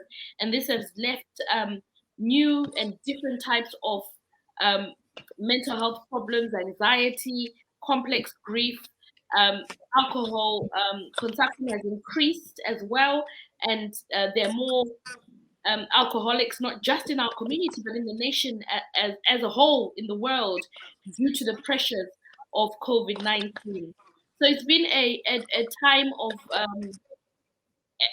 a stressful time and a time of great challenge. But also for some people, it's been a time of opportunities for families to come together and build closer relationships.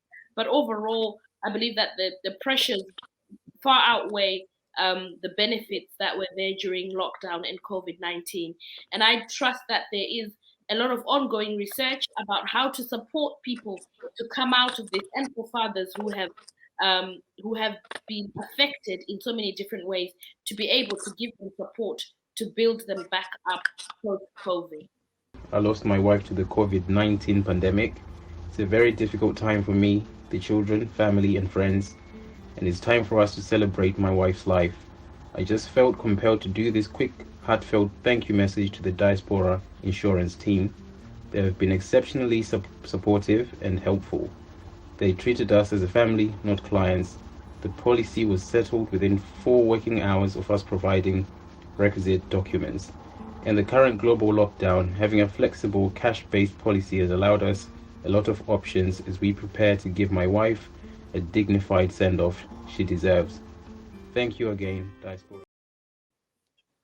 Thank you. Bishop Mberi, have you had a lot of people reaching out to you on the last 18 months or so in terms of maybe perhaps for counseling or for strengthening or for anything along those lines from within your line of work?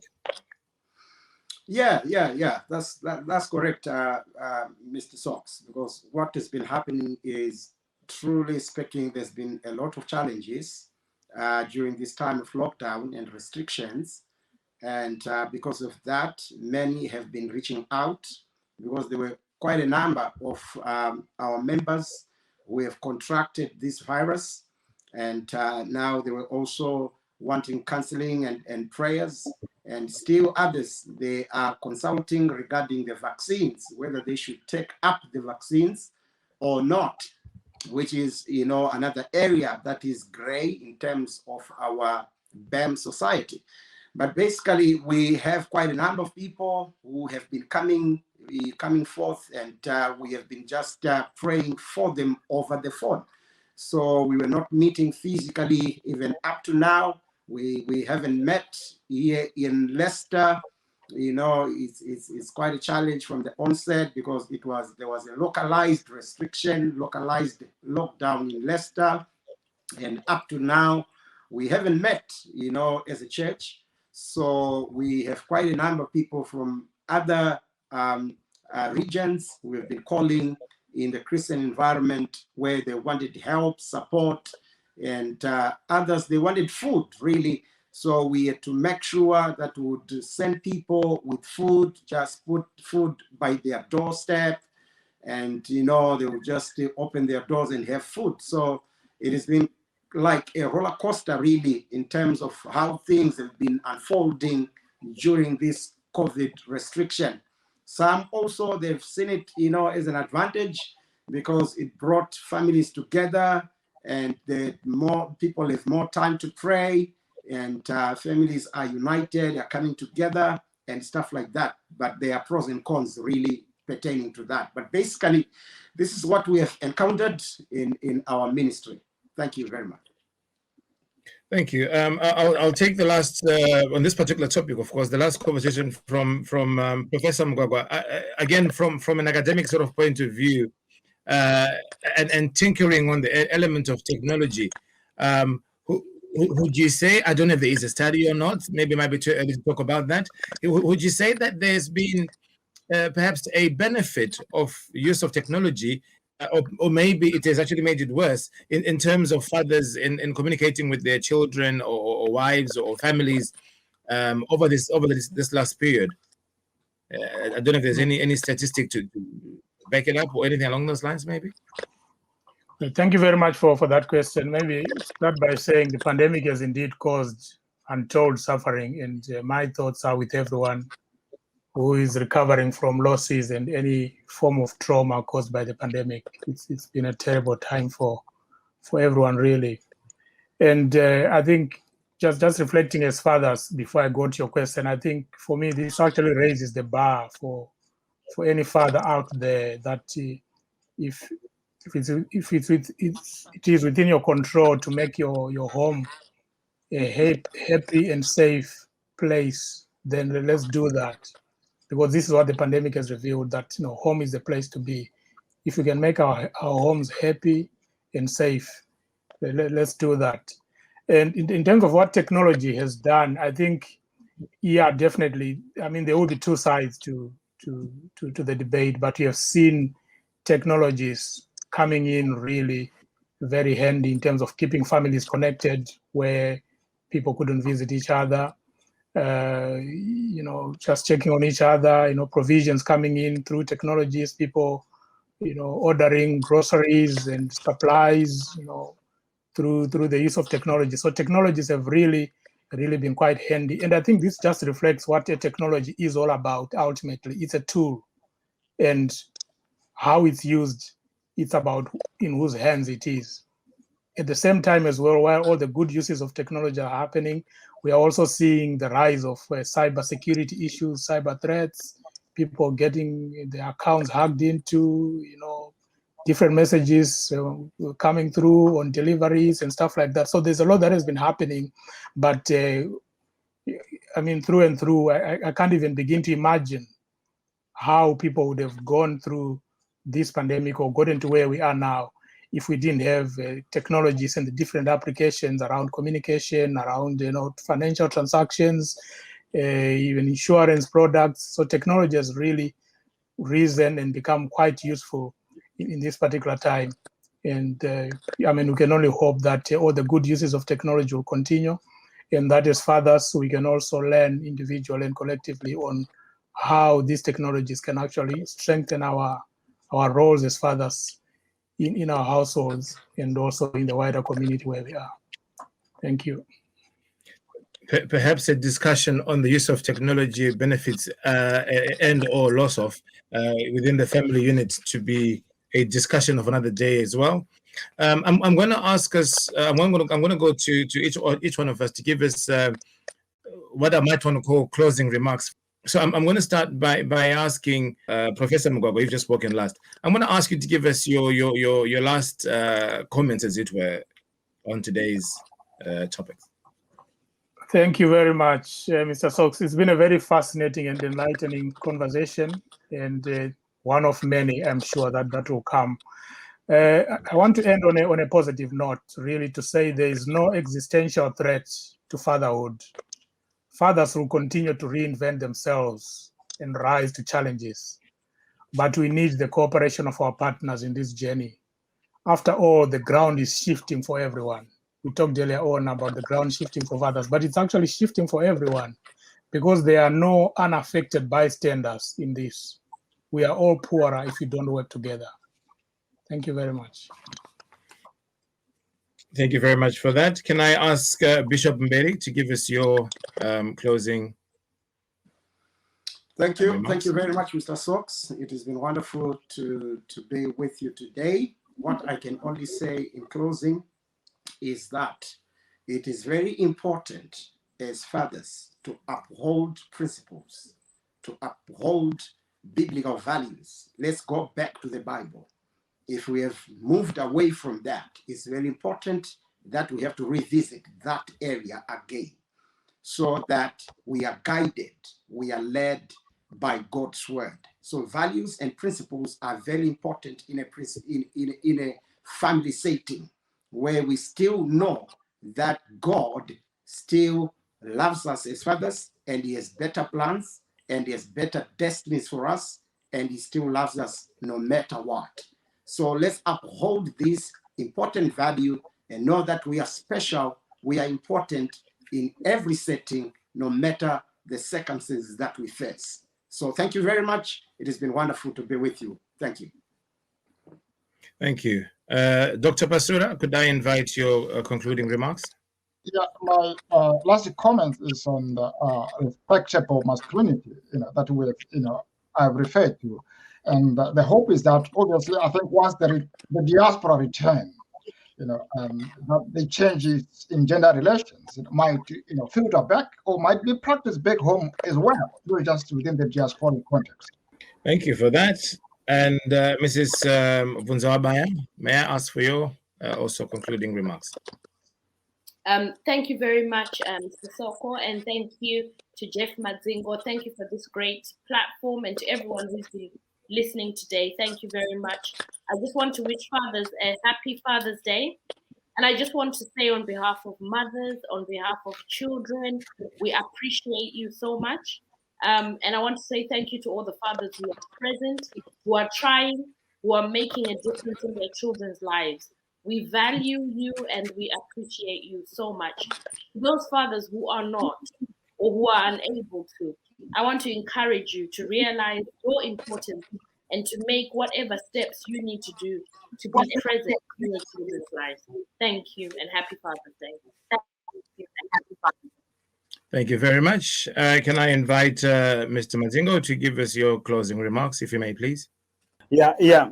Thank you so much, everyone, and the panelists, the listeners, and I want to finish by saying we as a company, we take our community, our social responsibility very seriously, and we want to continue to invest in this kind of debates where we can support each other as a community, as a corporate citizen, and make sure that be it a women's program, be it a men's program, we are there to support and to be part of the community. We remain a community project, and our products are aimed at creating a common solution for the common good of our community. So we want to be there for the community and to support all the initiatives.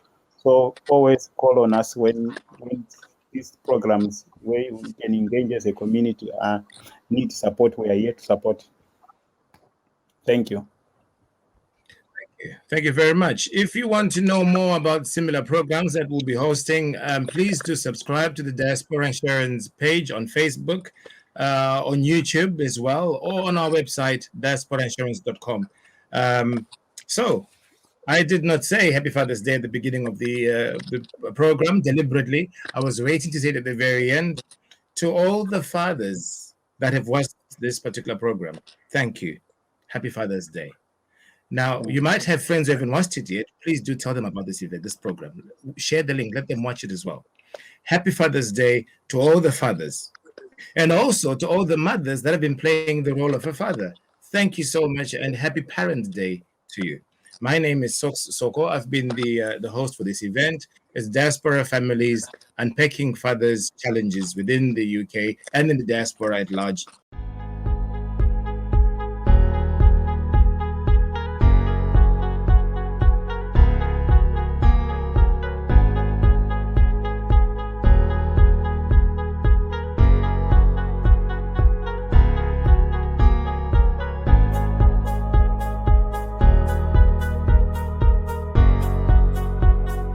Funeral cover for less than a cup of coffee. Peace of mind is not as expensive as you may think. For just one day, you can forego your cup of coffee for your monthly Diaspora funeral cash plan cover. To find out how much premium you would pay, get a quote today. Visit www.diasporainsurance.com/get-quote. WhatsApp +44 770 3838 304 UK and international. WhatsApp +27 659 070 419 South Africa and rest of Africa. Funeral cover for less than a cup of coffee.